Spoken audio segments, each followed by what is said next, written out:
Hi, everybody. Welcome back to the main stage for the Women's Funding Network's the Feminist Factor Conference. I'm Mónica Ramírez, and I am a co-founder of Poderistas, the founder of Justice for Migrant Women, and have my hands on a lot of other things. And I am here today with my friend, with my hermana, Carmen Perez, and we are going to have a conversation about the feminist factor in Latinas. So if you don't know my hermana Carmen, you need to know her. You need to know her immediately because she's done so much important work for women, for the Latinx community, and for so many others across our country. She is the president and CEO of Gathering for Justice, also a co-founder of Poderistas, co-founder of the Women's March, and so many other wonderful things. Carmen, hi. What's going on, Monica, and all you amazing people who are in the audience listening to us? What is going on, sister? How are you? Oh, I'm good. It's so good to see you. And we get to have a talk about something that I think is important to both of us, which is feminism and the Latinx, Latine community, which is a complicated conversation because, you know, there are Latinas across time who've not necessarily felt reflected in the feminist movement. So let's start by just unpacking this a little bit. You know, what would you say was the first time that you really were in association with the idea of feminism? Who brought it to you, and who are some of the folks that have helped to educate you on feminism and informed your thinking on it? Yeah, well, first of all, it's such an honor to be like in this conversation with you. And I think it's an important conversation to have, especially because it's such a privileged conversation, right? I was first introduced to Chicana feminism, and that is my identity. I'm a Chicana feminist. Through Aida Hurtado at UC Santa Cruz. I was in her Chicana feminist class, and I remember being one of the only Chicanas in her class. And there was a lot of folks there, when they were talking, I was like, oh my God, my mom's a feminist. And my mom, when I came home to tell her, she's like, ay, estás loca, because when they were describing a feminist, particularly a Chicana feminist, right, I thought that is my mother. And so for me, when I think about my identity as a Chicana feminist, it's really grounded in Black radical feminism and what Black radical feminists paved along the way for many of us who can stand here and call ourselves Chicana feminist. I feel for me, I'm not just fighting for myself, I'm also fighting for the different layers that exist within me. And so people like Gloria Saldúa, Aida Hurtado, Kimberly Crenshaw, who coined intersectional feminism, have really paved the way and have really informed a lot of who I am as a woman in this country, as a Chicana woman in this country.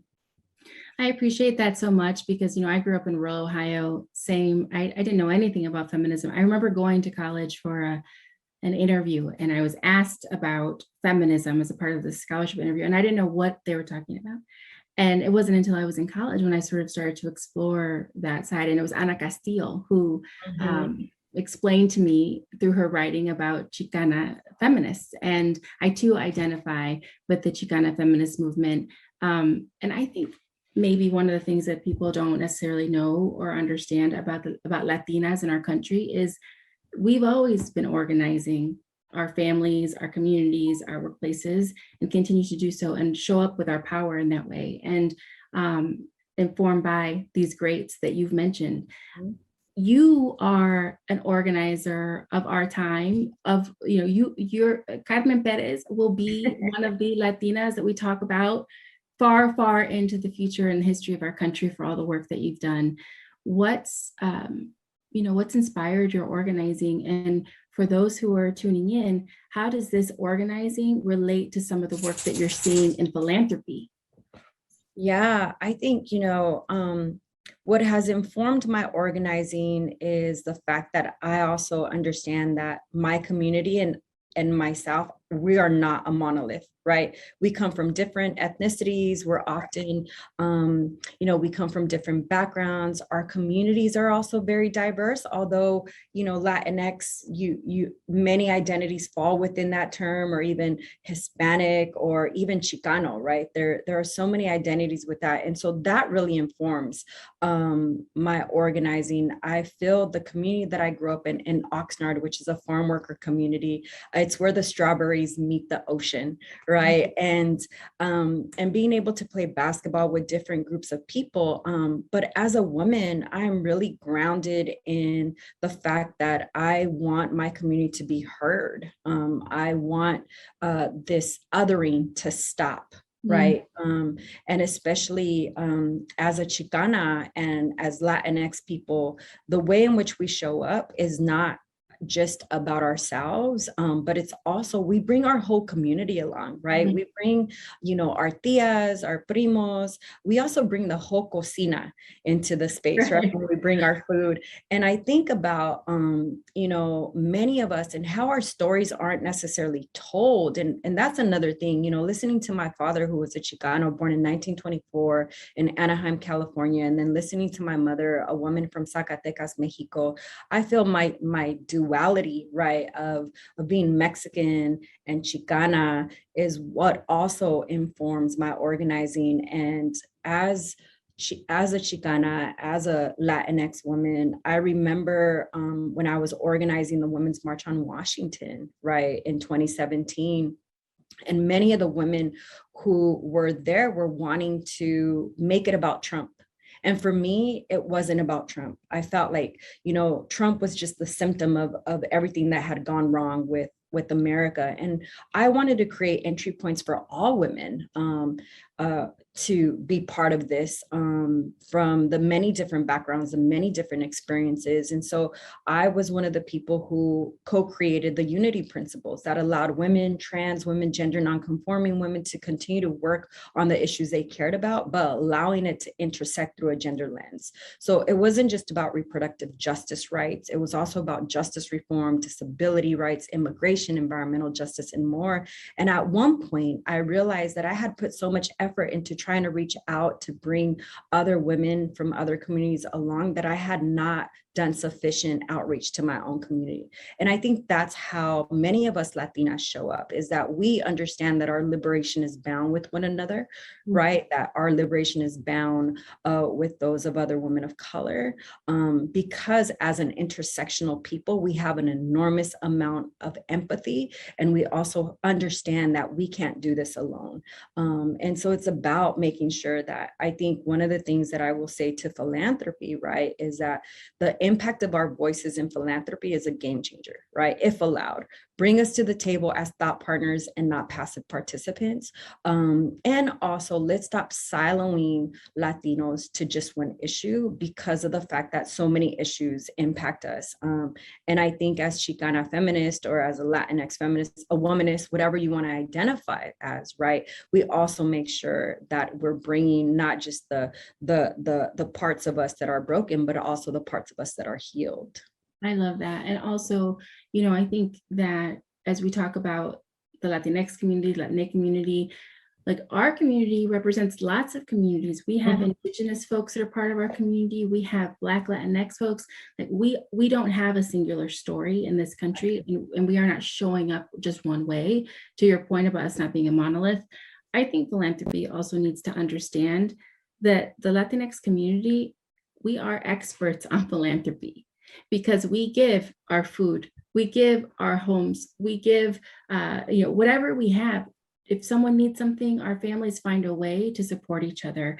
And so from the very, from the very essence of who we are as a community, we are a giving community. And so I think that expertise needs to be valued by philanthropy, because I think philanthropy happens in formal ways and informal ways. And I think that there are institutions within philanthropy that could stand to learn a lot from our community. So I hope philanthropy will think of us as thought partners so that we can increase the impact, from the mutual aid funds that we're starting to the more organized ways that we're giving through giving circles and in other ways. But also, I hope that philanthropy understands that just as we're partners in the work, there's a responsibility on behalf of philanthropy to actually invest in our community. We're 62 million people in this country, and we receive just a very small percentage of investment from philanthropy. So I think there's lots of work to be done, lots of ways that our community can educate and hopefully inform through our views on feminism, and particularly as Chicanas who have our own philosophy on feminism.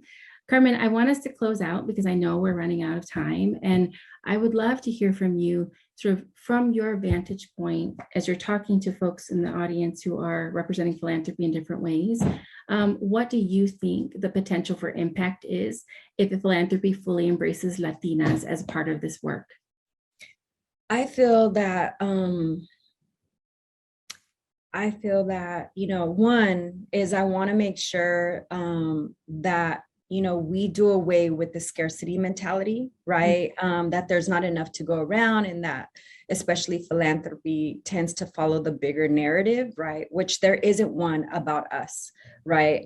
As Chicana feminists, right? There isn't one about Latinx feminists, right? There isn't one about even Latinos that are killed at the hands of police, or that are, mass deportations, all these different things, right? Because the data isn't there. And so the stories aren't being told, and there hasn't been an investment in our leadership. And I want us to really invest in Latina feminist leaders, Chicana feminist leaders, because although philanthropic funders are trying to do better, what we see is that philanthropy only still funds 1% of Latino-led organization. That is harmful to the growing population of Latinos in this country, right? And I just want to remind us that our voices are important because nobody else is telling them, right? We as feminists, Chicana feminists in this space will ensure that others will be invited, and that we will show up with our full selves, and we will bring our communities along, because we know that it is important to build collective power, and that this is not just about freeing us, it's about freeing the next 7 generations. Yes. All right, folks, you heard it here from my sister, from my hermana, Carmen, who's also an inspiration to me, and I'm sure so many of you. Our community has a lot of power. It's time to harness that power. We are building bridges. We are experts when it comes to giving. We are learning from the Chicana feminists and other feminists who've come before us, and we're also bringing people along with us on this journey. So if we're looking for impact and change into the future, ours is a community that needs to be invested in and should be invested in. We're looking forward to your partnership on the way forward.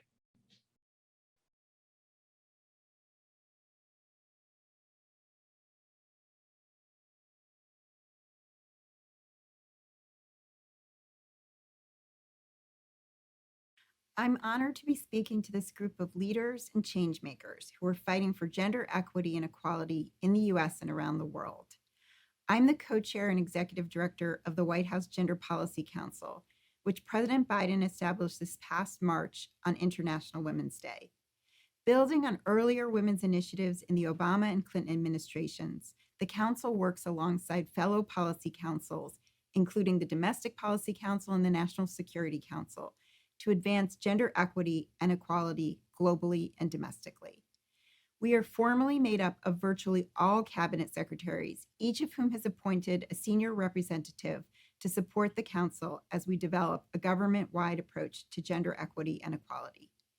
The executive order that founded the Gender Policy Council charged us with developing and implementing a whole-of-government strategy to advance gender equity and equality. This will be the first ever national gender strategy in the US. It sets out our strategic objectives across both domestic and foreign policy, touching on everything from economic security to education to healthcare to climate change. The full slate of priorities reflects the fact that, as everyone here knows well, every policy issue must be approached with a gender lens and with an intersectional lens. The strategy recognizes that our work to advance gender equity and equality must be integrated with our efforts to advance racial equity and LGBTQ+ equality. It must also address other forms of systemic discrimination and bias, with a particular focus on people who experience multiple forms of discrimination and bias. This approach is imperative to building back better, not just for women and girls of color and all individuals who experience overlapping inequities, but also for families, communities, and the country as a whole. The National Gender Strategy recognizes that different policy priorities are interconnected, that girls' education affects their future economic security, that an environment free from gender-based violence is essential for women's full participation in the economy and society, and that restrictions on access to healthcare, including sexual and reproductive healthcare, undermine women's ability to take care of their families and to advance in the workplace. In this moment, as the economy continues to recover and as we navigate the pandemic, one of the most pressing priorities for the Council is increasing women's economic security and labor force participation, and highlighting the importance of investing in caregiving to support women and families. With respect to advancing women's economic security and labor force participation here at home, we are squarely focused on the need to build back better in the wake of the COVID-19 pandemic, a commitment highlighted in the President's Build Back Better agenda. This agenda will lower taxes for working families, including a historic tax cut for those with children. And it will lower costs for working families, helping them afford childcare, elder care, community college, preschool, and healthcare. This is the moment to reimagine and rebuild a new economy by making transformational investments in our middle class and economic competitiveness. And these investments will help ease the burden of high costs on working families and deliver one of the biggest middle class tax cuts ever. Strengthening our care infrastructure is a key part of making that happen. Through the Build Back Better agenda, we are committed to all forms of care, lowering the cost of childcare and elder care, as well as establishing a federal comprehensive paid family and medical leave program, expanding Medicare, adding dental, hearing, and vision coverage, and lowering healthcare costs. Our economic recovery depends on addressing longstanding discrimination and barriers that have hampered women, particularly women of color, from fully participating in the labor force, including by supporting caregiving needs, which fall disproportionately on women, and supporting care workers who are disproportionately women of color and who have been overlooked, underpaid, and undervalued for far too long. The investments outlined in the Build Back Better agenda will help ensure a broad, deep, and equitable recovery, and are critical to this administration's commitment to building back better for all, including women and working families. External partners have been and will continue to be essential to advancing our work to promote gender equity and equality, including organizations focused on and led by women and girls, including transgender women and girls, gender nonconforming people, and LGBTQ+ people. Still today, organizations focused on gender equity and equality are often dramatically underfunded, particularly as compared to those addressing other 21st century global challenges. This is even more true for organizations led by and serving Black, Native American, and other women and girls of color. Women's funds move money more rapidly than traditional funds, and they often fund at the margins, reaching nascent movement organizations that, due to their size, often can't access mainstream funding. But both in the United States and abroad, these organizations are essential for even more than the financial resources that they provide. They're based in the communities they serve, building trust-based relationships and an informed understanding of the needs of the community, which is critical to ensuring local advocacy can lay the groundwork for big picture change. Their support is essential to push for change and accountability and empower new generations of leaders. So thank you for the work each and every one of you are doing to advance gender equity and equality across sectors, issue areas, and regions. We're excited to be partners in this work and look forward to future opportunities for collaboration.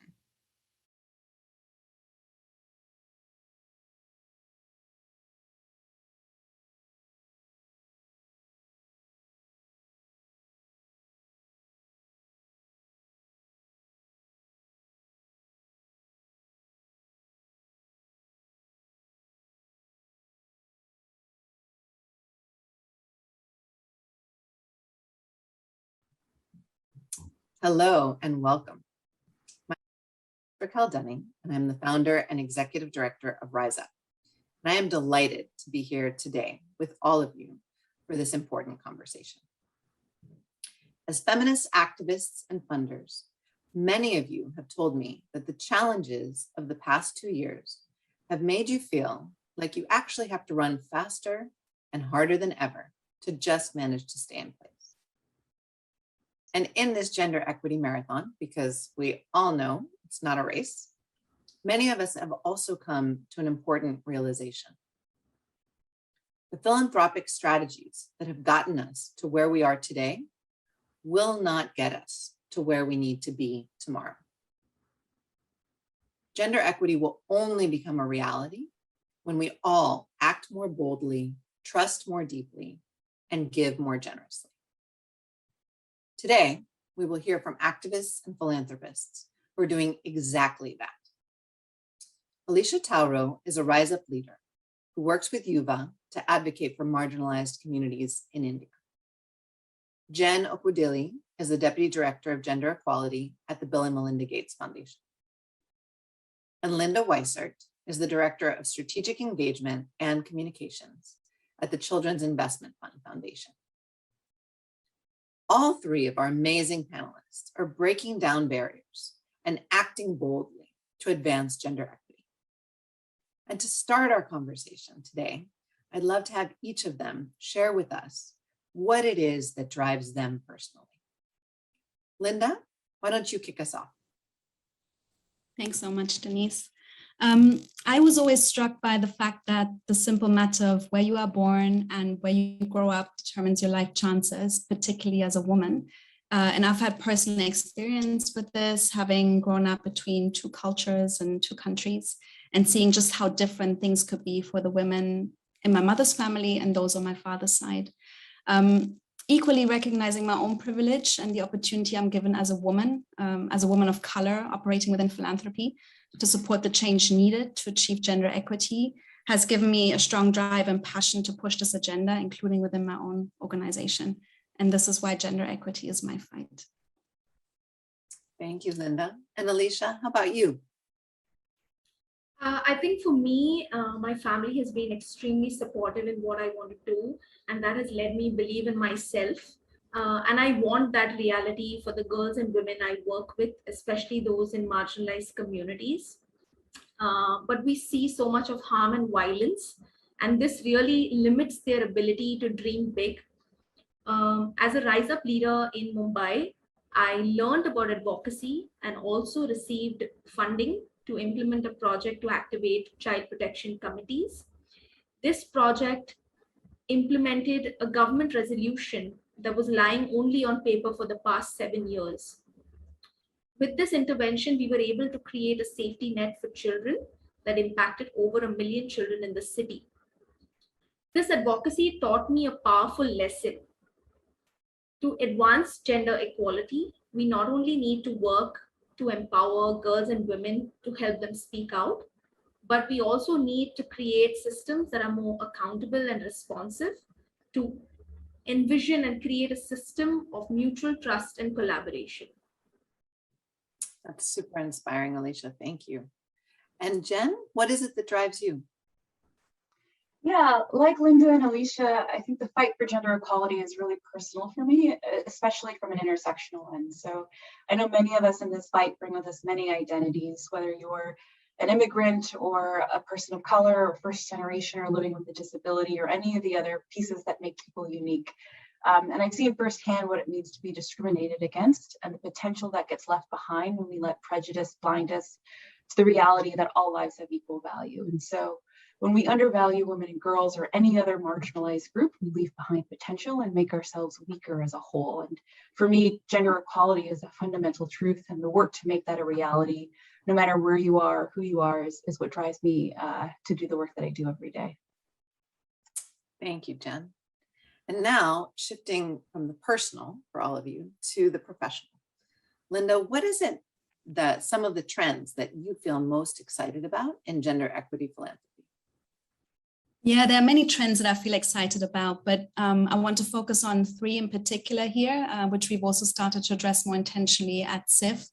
First is a drive to invest in systems level approaches to tackling gender discrimination. So really putting the woman and the girl at the center of our work and taking a comprehensive, integrated and holistic approach to meeting her needs across sexual reproductive health and rights, education, political and labor force participation, rather than continuing to support singular interventions that fit funders' traditionally siloed approaches to grant making. And the pandemic has shown us just how systemic gender inequality is, and we can't recover from it unless we put gender equity holistically at the center. The second one is a stronger recognition of the importance of intersectionality, as Jen mentioned, So part of putting the girl at the center of what we do means really being intentional and mindful about supporting her and addressing the many barriers that she faces, including marginalization, racial injustice, socioeconomic injustice. And then the third trend I wanted to highlight here is an increasing recognition of the power and impact of feminist movements, including those led by young feminists such as Alicia. Feminist movements have been at the forefront of driving change for so long, but research shows they continue to remain heavily underfunded. And at SIF, we've been working with our young feminist partners to really elevate stories and evidence of their impact and disseminate those both internally, but also with our donor peers to unlock further funding. That's incredibly exciting. Thank you, Linda. And now shifting gears a bit, Alicia, as a young woman activist, what advice do you have for funders to better support feminist activists like yourself who are leading change? So I think there are three ways in which I've seen that funders can support grassroots activists. The first, I think, is changing the metrics of success. Numbers are only part of the story, and they don't tell the entire story. Quick fixes don't work, and structural inequities take time and endurance. Micromanaging projects often disempowers activists and also shifts the focus from the real work to its mere showcasing. So I believe trust fully and deeply, because communities and leaders are best placed to know what is best for them. Second is really providing this flexible funding.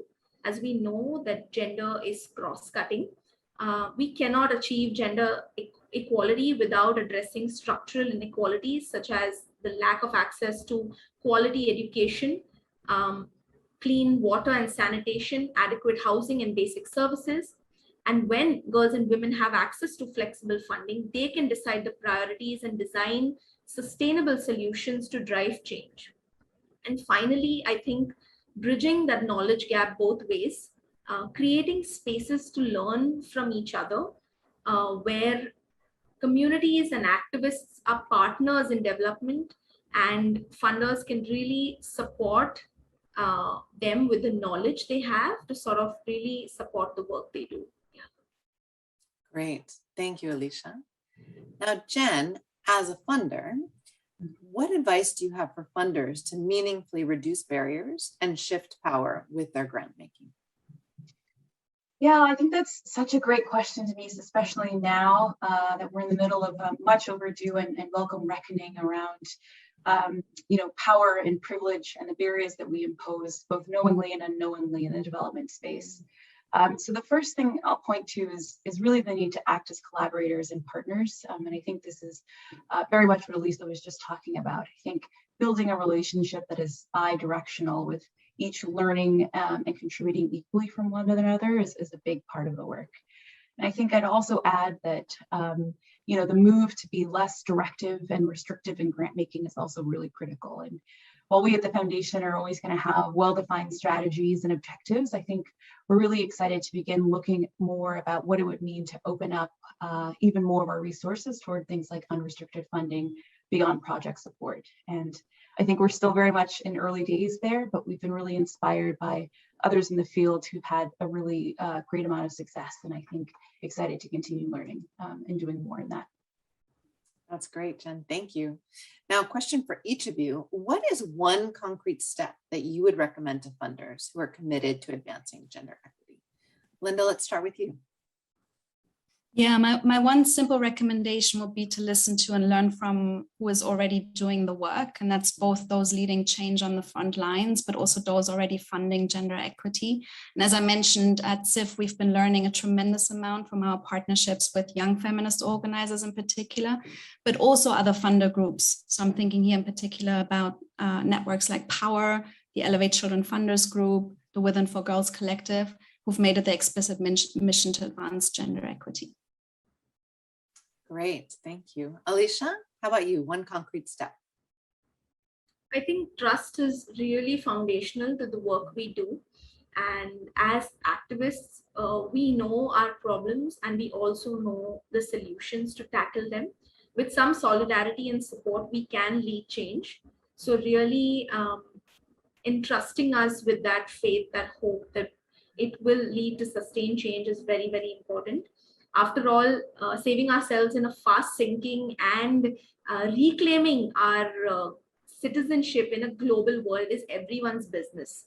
So I think really having that trust and listening and learning from communities is extremely crucial. Thank you, Alicia. And Jen? Yeah, those are both great. And I think my response builds off of both of those. I think I would call out the need to listen and engage as well. At the Gates Foundation, I think we often spend time designing what we think can be best laid plans, only to sometimes realize later that some of our fundamental assumptions underlying our strategy have shifted or changed or might not be viable. So we often like to spend time just listening to our partners and making sure that we're aware and aligned to the latest dynamics by those working most closely in the communities that we're trying to serve. And the way that that looks is setting up learning sessions. That means visiting partners the places that they work. And I think that's been really helpful in serving our strategy. And I think it's been a little bit more challenging given the restrictions of COVID on travel, but we found that virtual listening sessions work just as well, and they've been incredibly useful and powerful, and have really not stopped us from doing some of those, that same listening and learning that we found so critical and important. Thank you, Jen. Now, to close us out, we've talked about some of the challenges that we're all collectively facing. And I like to always end with one aspect that you feel hopeful about. So as you think about the future, what gives you hope for women and girls? Alicia, let's start with you. I think the resilience that communities have shown and the power to really come together in solidarity is very, very hopeful. When I witness the shift in the trajectories of young women and girls who empowered themselves to really exercise their agency, gives me so much of pride in the work I do, be it in them saying no to an early marriage, or to playing football in a ground that has been largely occupied by boys, or to raise their voice in a street play in the community to raise awareness against sexual harassment. It's been very, very transformational to see communities come together, and when we're supported, I think the rewards are always marvelous. Thank you, Alicia. And Jen, how about you? What's giving you hope? Yeah, I mean, I think I'm really, really very hopeful and energized by the opportunity we have to rebuild systems that were never working for women and girls as we emerge from COVID-19. And I think now we're 18 months into this global pandemic, and we've seen a lot of hard-won progress toward gender equality erode in a lot of places. And we've seen that COVID-19 has had direct and devastating impact on the lives of women and girls everywhere. So our top priority now is to reverse the trend and make sure that the gains that we've worked to secure for women and girls are really there in the next generation. And I think the pandemic has revealed deep and extensive economic inequalities, as well as creating an opportunity to work with governments who are thinking now for the first time about completely rebuilding budgetary and policy structures and working to create a more inclusive and durable economy that benefits everyone. And so I'm really sort of regretful that this is what it took to get to this point, but I'm hopeful and optimistic that we can use this opportunity to really rethink the way that things were in the past. Absolutely. And Linda, what is giving you hope? Yeah, building on what Alicia and Jen said, I think that what gives me hope is, yes, the opportunity, it's sad to say, but the opportunity offered by the pandemic to build forward differently, rather than build back in ways that we have operated before. I believe the window of opportunity there is greater than ever. And, we have platforms such as the Generation Equality Forum, but also others, which offer us a chance to regalvanize political and financial commitments and broaden the tent of gender equity champions. Within those processes, I think people like Alicia and other of the incredibly smart and powerful girls and young women advocating for change need to be given the respect and the resources and a seat at the table to really co-create solutions and shape a more gender equal future. Absolutely. Yeah, I think, all three of you have touched on how the challenges of this moment in the past couple of years have both demonstrated some of the tremendous inequities that have been there all along, and also opened up a type and a scope and scale of opportunity that maybe we've never even seen before to actually create transformational change. So thank you for the incredibly important work that you do. Thank you for your advocacy, for your inspiring work and your stories, and sharing your powerful insights with all of us today. You've challenged each of us here at the conference to really think differently and act boldly and step into our own power as activists and philanthropists. And it's truly been an honor to have the opportunity to come together in conversation with all of you. Thank you so very much. Thank you. Thank you. Thank you.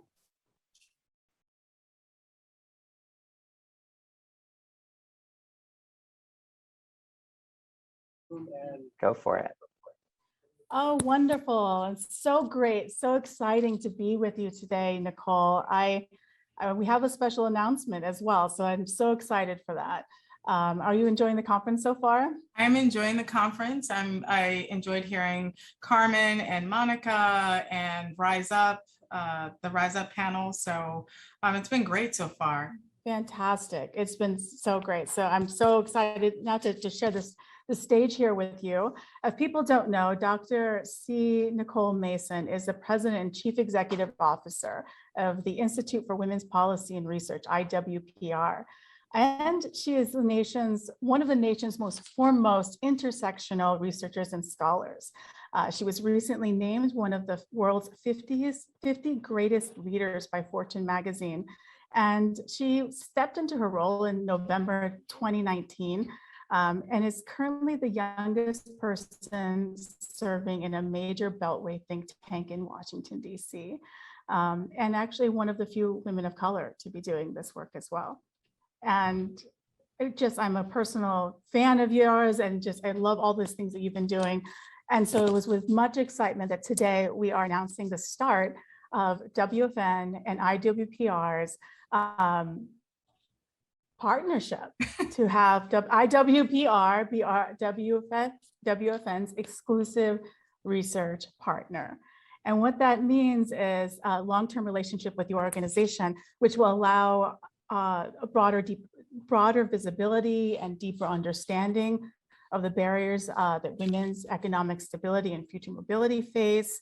In addition, IWPR will be an exclusive partner, research partner that will work directly with the women's funds all over the country and all over in our different areas to provide a better picture of the access points for intervention and support for local narrative change and outcomes and consensus building on action at the local level. So it is both a national partnership and a deep local one as well. And it's unprecedented. Nothing like this has ever been done before. As you know, there's been kind of individual conversations, one-off types of reports, but never before has two institutions combined forces really to be able to bring both deep expertise and research and data analysis along with the impact of philanthropy and action, and the two together shall be powerful together. And so so never before has it happened before. And it's such an exciting kind of moment for WFN and for this movement right now. So I just want to ask you, for you, why is this so important? What does it have the potential to do? So first of all, I just want to say how excited I am to be here, but also about the partnership. So I just want to start out by saying that this means so much to me personally. I started out my work in the women's movement about 2 decades ago, volunteering at a battered women's shelter in Washington, D.C. And I went back to get my Ph.D., not to be in academia, but to take my knowledge and my Ph.D. and to use it in service of the organizations that I care about. And, it took me about 25 years, but here I am with this really great, amazing partnership with WFN doing exactly what I wanted to be doing in my work, in my life, in this moment. And what this partnership means for for IWPR specifically, we've worked with women's funds since our founding. And what this will allow us to do is to be more strategic about how we think about our work, help the women's funds think about how data and evidence can shape the kind of programs that they're investing in, the kind of policies that they could be advocating for at both the state and federal levels, and really just magnify what we know to be true about women's experiences in their lives, and just to magnify that at in a big national way. So we're so excited about this partnership. Thank you so much, Nicole. And there's a lot of think tanks in the Beltway, as you know. But why is it important for IWPR to be doing this research in the on gender, specifically in intersectionality? I mean, many people may know you coined the term she session about a year ago, and could you talk us through a little bit like why that was important, how that came to be, and again, why is it so important for IWPR to be doing this type of research? So IWPR was founded about 30 years ago to insert a gender analysis into our understanding about the economy, the pay gap, labor segmentation. And when I came on board 2 years ago, it was really important that we insert an intersectional and a racial equity framework to broaden our understanding of the disparate impact on economic outcomes for women of color and people of color. And when the short answer to this is that we know where to look for the answers. So when, for example, during the pandemic, when the economy was collapsing, we were in the throes of a pandemic, it was clear to me by looking at the data and the numbers that women were being disproportionately impacted, but nobody was talking about it in a very clear and concise way. And so being able to articulate the disproportionate impact of income and economic losses or employment losses on women was what we were able to do, and do it quickly and succinctly, and called it a she session. And it really helped to frame the dialogue, but more importantly, it also points us in the directions of strategies and solutions and the things we should be doing to create a more equitable recovery. That's excellent. I know when we were talking about it, you mentioned something along the lines of that you saw something that no one else saw. And that's really what IWPR is set up to do, is to see the things that no one else sees because of your approach. And I think that just needs to be underlined, because it's not just about doing a report on gender, which other research areas will do, other types of institutions will do. They'll put out a report on gender, but that it just doesn't see the things that you and your team will see in partnership with women's funds who are at the local level, also seeing things that other researchers may not see, kind of from an ivory tower. So again, that's just so important. Can you talk a little bit also about what the significance is of IWPR being able to do other components as well around kind of the rapid research that's needed, much like what you did during the early days of COVID, and kind of looking quickly at markers that were coming together and being able to make an assessment and working with local women's funds to be able to do that? So for me, when I stepped into the role of IWPR, first of all, 5 months in, I'm hit with the pandemic, and I said, this is our moment. If this was a moment for an organization like IWPR, this is it. And I still feel that way. We are in the moment, a once in a generation, moment, opportunity to really build a more equitable, just society. We're going to do that through sound data evidence. We're going to do that through organizing, policy change. We all have a role to play. And so what I'm excited about, and when I was thinking about my comments today, I was like, who do we want to be in this moment, in this conversation? And I think this partnership illustrates that. We want to be the think tank of the movement. We want to arm advocates, women's funds, legislators with the information that they need to make sound solutions, to make the case, and to get where we need to go to accelerate progress and change. So that's what the significance of this moment is to me, and also to IWPR. fantastic. I love it. I think. So what about you? I mean, what does this partnership mean to WFN and to the women's funds, and what we can do together? Thank you. Well, likewise, I think that really actually, I think a week into my position when the pandemic hit, there was a trial by fire. There was a deep eagerness to want to work together. Women's funds across the globe were experiencing, regardless of what language they were primarily in, or what region they were in, there was an eagerness to come together and work together and to report what they were seeing. And I think that was the thing that was so incredibly powerful. As they were reporting what they were seeing, so many deep parallels. And again, speaking much to what you saw as well, this was going to hit women hard. This was going to hit women hard. This was going to hit families hard, and it was going to be unprecedented. And so, what I think is really important about this partnership is being able to take that power of kind of the local eyes on the ground, being able to report early kind of markers of what's happening, and being able to combine that again through an expertise of a national think tank that can really kind of combine the stories together and see what some of the trends are.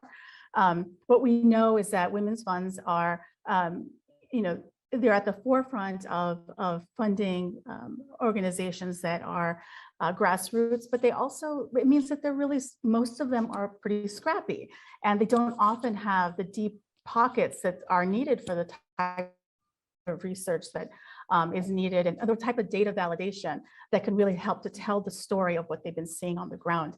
And so that's where WFN and this partnership can really step in to say, we can make sure that they have access to high quality, standardized across the country, and also being able to leverage that for both local, state, and national impact to be able to tell the story of the trends. And it's their stories. It's not something kind of top down that people are looking at. It's literally coming from the bottom up.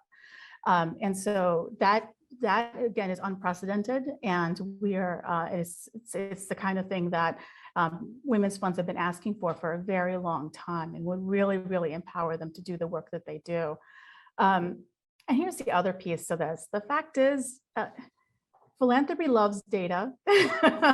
They love data. They love saying that they have data-informed pieces or data-informed solutions. But what's striking is that even though a year ago, you coined the term she-cession, you were ringing the alarm bells about what you were seeing, a year later, we're looking at the trends from 2020, and the giving to women and girls increased only a fraction. It was only a fraction of increase, despite all of the evidence that you brought forward and your colleagues brought forward, and to say this is, and also just walking around day to day, you could see it, in your face, really. But the evidence did not result in action and did not result in funding the necessary solutions. And so what we're hoping with this partnership is that since we know that data alone isn't enough, what we're hoping is that the data is the mirror, and the women's funds and the partnership is the hand holding that mirror up to the face of power, and saying, you can't look away. This is what it is, and this is where the investment needs to match the scale of the problem. So I just want to say, I know we're almost at time, but I just want to say I love you in this role. And this has been a long time coming. I love the vision that you have for, connecting women's funds, in our partnership through evidence and research to drive change. It's just been really amazing. And when we have this conversation, people, it's probably somebody can't get enough. it's a congratulations call, but when we first started talking about this partnership, it was about a paper, and we collectively together in about 10 minutes said this could be something bigger. And I think that's what this moment calls for, is something bigger partnerships, bigger alliances, bigger investments. And so I'm just so excited about this partnership and that we made it happen in such a short period of time, because this moment is really urgent. Absolutely. Likewise. Likewise. I agree that, again, it's one of those things when the right, when leaders who have lived experience and understanding the urgency of the time, and also the scope of the problem, understanding that, we can't do this alone. We have to form powerful partnerships and long-lasting ones as well. This isn't just for right now. It's an 18-month partnership to kick us off, but we're hoping it's actually a long-term partnership to be able to build the type of infrastructure between the two institutions that can consistently, rapidly, and over time too, be able to be the kind of center of gravity around what it means for progress, for gender equity, and be able to mark that over time. So again, so excited about it. And any last comments about where hopes for where this might go, and any last comments about the partnership? I think the point that you made about holding a mirror up to philanthropy, one of the things I think is that it's really not in this moment about articulating the problem. We know the problems, we know the issues. It's about how we are what new are we going to do to tackle these problems. We have some of the data, but I have to be honest, even in our work, we don't know how deep the problems are. We know about sexual harassment and we have some statistics, but let me tell you something, we don't know because we don't have any privately held data to tell us what's happening in companies. The pay gap, we have an idea about the pay gap, but we don't have a lot of data, so we really don't know how big the gap is. And so what we're hoping to do, both through quantitative hard numbers, but also the stories that we hear, you hear stories, I hear stories, and most importantly, in doing this research, we carry the stories of at least my mom, my family, my communities on our back. And so that is what we're putting forth to power, to policymakers, to philanthropists, so that we can really make the kind of change we've been talking about for so long. I mean, I've been doing this work for a long time. I'm sure you have, many people in the audience, but I'm all about acceleration at this point and getting us to where we've been trying to go for some time. Absolutely. It's not enough for us to be waiting around, kind of asking for, disaggregation, or asking for them to count us the right way. I mean, it's time for us to create the kind of data we know needs to be out there, and be able to push from a different place of power than we have been in previously. So that's what this is about, thinking big in that way, resetting where we're coming from, so that we can change the story from now and for good. Thank you again, Nicole. So excited, and more to come. Thank you so much, Elizabeth. Thank you. Thank you.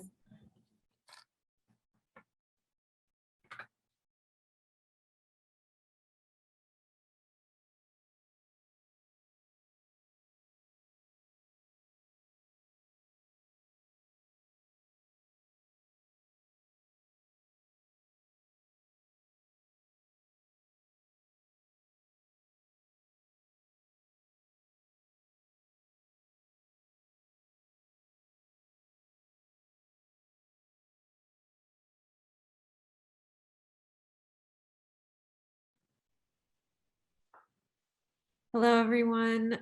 My name is Antoinette, and I am the Vice President of Programs and Partnerships with the Eileen Fisher Foundation. For those of you who may not know, Eileen is an ethical apparel designer, and I've been working with her foundation for a number of years, and I'm so inspired to be here with you today at the Women Funded Conference. It is It's been a few years that I've been coming back to this time together, and you know, as much as it's not an in-person experience, I've been feeling this connection to you all throughout the day and throughout this time together, and just knowing that we're here in the work together has been so inspiring. And just these few minutes that we have together here, I'm going to do a little practice. Through the Eileen Fisher Foundation, we've been running programs called Women Together.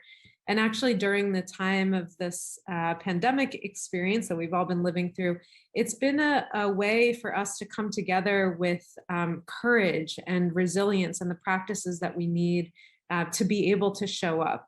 And in any conference, we kind of get into this place where we sort of are inundated with so much information, or we've got a lot of feeling coming up. And right now, after this exciting announcement that we just heard, I have a lot of excitement and joy for WFN and for this research initiative that's coming forward, which is going to be so impactful for so many of the women's funds across the country and around the world. So I'm just really feeling a lot. And also in that time when I'm feeling this excitement, or, you know, the grief that comes across with all that we're dealing with and all that we're holding with the women and girls that we serve, I find that it really is so important to just take a moment and land together. So I thought we'd bring some of the practices that we use with Women Together, bring that into this experience of Women Funded.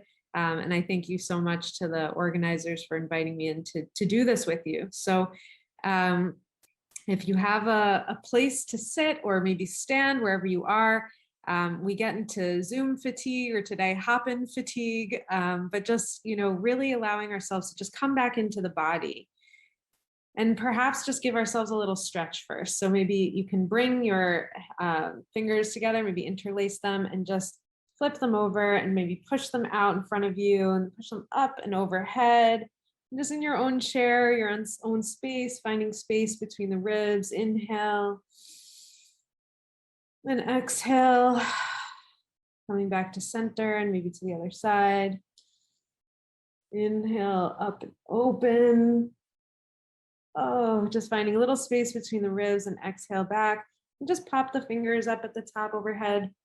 Just let them come around and down, and just loosening up the shoulders, feeling the breath coming back to the rib cage. I find that when I sit at the computer, it just all of a sudden I get into this little crouch position, and that's not always the best way to do our work. So how can we find a little sense of uplift? So let's just inhale, the shoulders up to the ears, squeeze, squeeze, squeeze. And then exhale, release out and down. One more time. Inhale and exhale. And it's just so important to find inspiration, not only in the talks that we're hearing, but actually from within the body. When we can find more space in the body and more space around the heart, we have more capacity to feel and to really hold what's coming up in these conversations and the richness of what we're experiencing here. So just being with that. And then for a moment, I'd like to just allow us to center. I was really touched by one of the comments in the last session. And it reminded me of part of my role with WFN has been as a board member, and our board had a conversation about what really brought us here. And I'd like to turn us to that moment together. And if you can just tune in for a moment, perhaps close your eyes or lower your gaze. Just connect into the breath. Another tiny practice of just remembering that the breath is always here for us.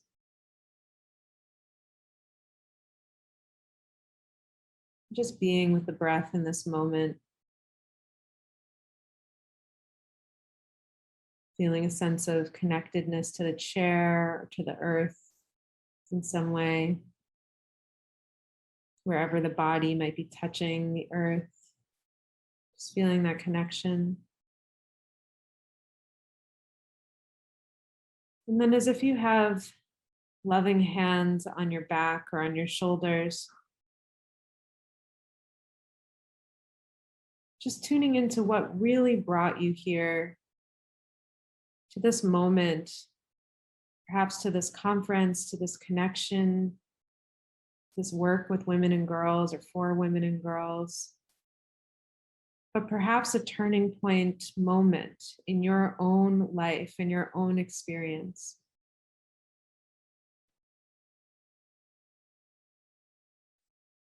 That really invited you in to see the importance of unlocking and activating true empowerment for women and girls.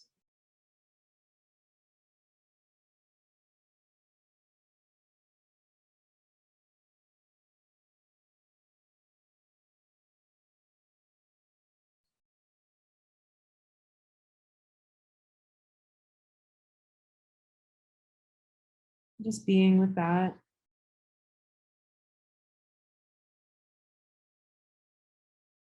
When you're ready, connecting back to the screen. And if you'd like to type into the comments, maybe a word or a phrase, something that really brought you here and keeps you here. And I find that these stories, they can be really impactful stories. And sometimes they've been the hardships that we've gone through, that we've needed to take care of that part of ourselves. And in doing that, we create this space in our communities. So I just invite us to stay connected to that spaciousness and stay connected to the stories that really brought us here, because that's what allows us to connect with each other, which is so crucial as we continue building this movement together. So thank you all for having me here today in this conference, and I look forward to the next talks and conversations, our bold conversations coming up next, and I look forward to our continued work together. Thank you.